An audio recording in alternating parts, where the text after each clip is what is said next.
their children, and it's commoner with children who are formula fed. When they are obese within 1 year of life, the first year of life, then the tendency to become obese as adults is there, it's higher. Okay. But the breastfed babies have a lesser tendency to be obese as adults. Okay. I think it's interesting, though, that we're talking about obesity in Africa. I think the rest of the world, what they see in the images on TV and in the newspapers are the starving babies and emaciated-looking people. Why are we talking about obesity here in Africa? It's essentially because of what has happened culturally in Africa with the modernity and with our exposure to Western lifestyles. Because, in the days of our grand or great-grandparents, everybody was a farmer or did some kind of manual labor.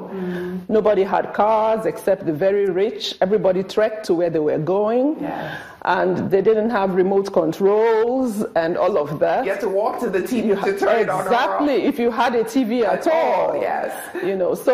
But with the changes in our culture and in the way we live, you find that we have more sedentary habits now. We have our air-conditioned cars, we have our lifts in the buildings, and then we eat a lot of fast foods, So all of that, unhealthy diets, they all contribute largely. In fact, unhealthy diet is a very big contributor to obesity and overweight. Okay, so what are some of the complications of being overweight or being obese? There are many complications: cardiovascular diseases, heart diseases of different kinds, diabetes, musculoskeletal disorders like arthritis. A lot of people, you find that with advancing age, they begin to develop joint problems, and it's much more common with people who are obese or overweight. You also have some cancers that are linked to being overweight or obese. We also have depression, gallbladder disease. There's a host of illnesses that are linked to obesity and overweight. Okay, so we've talked about all the problems, why we get it. Let's talk about what we can do about it. I think that's what our viewers want to know. Yes. What can we do about obesity? How do we prevent it? I'll talk about what we can do, but I need to just mention that in women, it can affect their fertility. That's right. Because sometimes that's where we wake up and say, really, I have to do something about this. Yes. So you find that obese women have lower likelihood to get pregnant than women who are not. They can also have irregular periods, and they tend to have complications during labor and delivery just because of all the excess fat deposits. So now, to what can we do? Well, to start with, obviously, we have to do something about our lifestyles, because we've said that the change in the African lifestyle is what has led to the increase in obesity in our environment. So it's not just a factor. Yes, you have to change your diet, but you have to change your whole lifestyle. It's not just a dietary thing.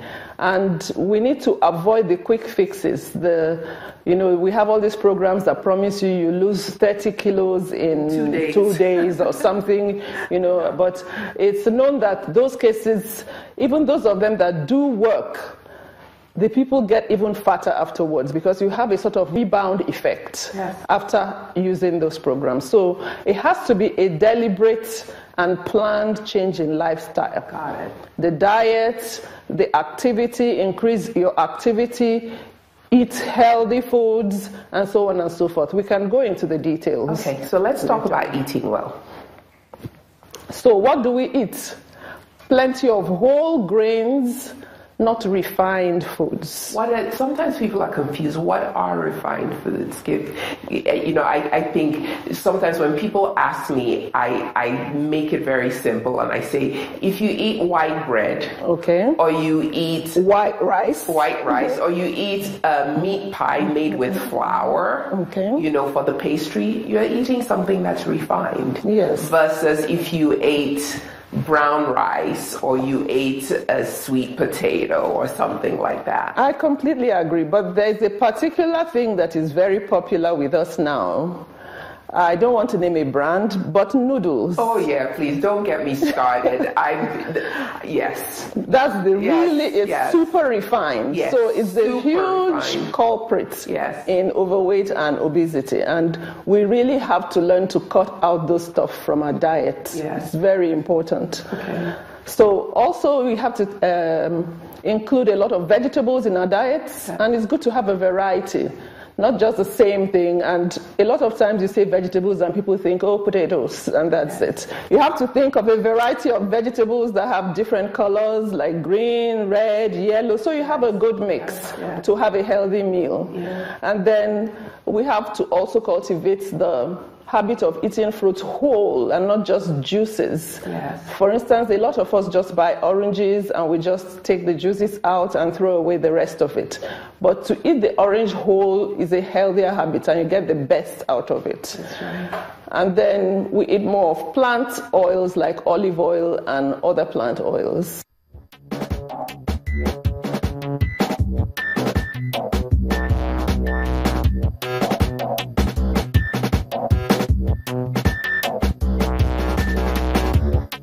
You know, one of the things that I know for a fact is that little children who are starting to get obese, some kids and teenagers can consume about 3/4 of their daily intake of calories as juices and sweet drinks. Yes, exactly. You know, so it's a real significant area to gain weight. So, okay, let's talk a little bit about activity. Because you said what we put in, we must balance it with our activity level. So. So how do we stay active? It's good to have a goal, to have a plan. Yes. You know, and there are some recommendations that we could work with. Depending on the age, whether you're an adult or a child, gender, all of those things contribute to how much activity is adequate for whether you want to either maintain your current weight or lose some weight. So if you look at, for instance, for adults, if you just want to remain healthy, you're not trying to lose weight, it's good to do some exercise, moderate exercise, 30 minutes a day, at least 5 days a week. Okay. All right. That's good. I was just thinking about something when you were talking, when we were talking about the eating part of it. I think also it's important to know why we eat, isn't it? Yes. It's important to eat mindfully. Yes. You have to stop and ask yourself, am I hungry? Or am I just tired? Or am I just thirsty? Or am I just upset? Yes. Because sometimes we just eat and use the food as comfort food, you know. Yes. So you need to eat more mindfully. Stop and ask yourself before you eat, why am I eating? Yes. So that you only eat when you do need to eat. Okay, so we'll go back now to the activity issue, because we talk about, okay, let's exercise and let's make that a habit that we have.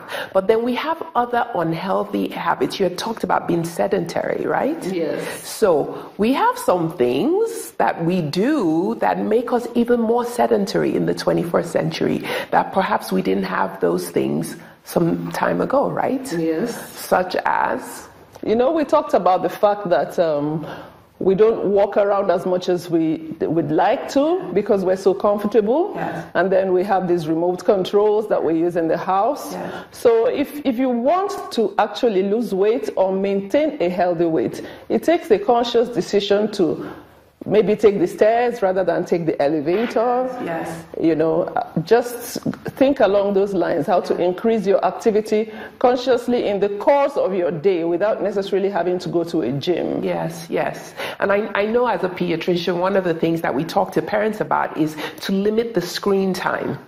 You know, because all of us have devices now. So we're sitting in front of our laptops, in front of the television. We're sitting with our mobile devices for hours on end, playing games, you know, on social media. And those are times, extended periods of time that we're inactive, right? So we can limit the time we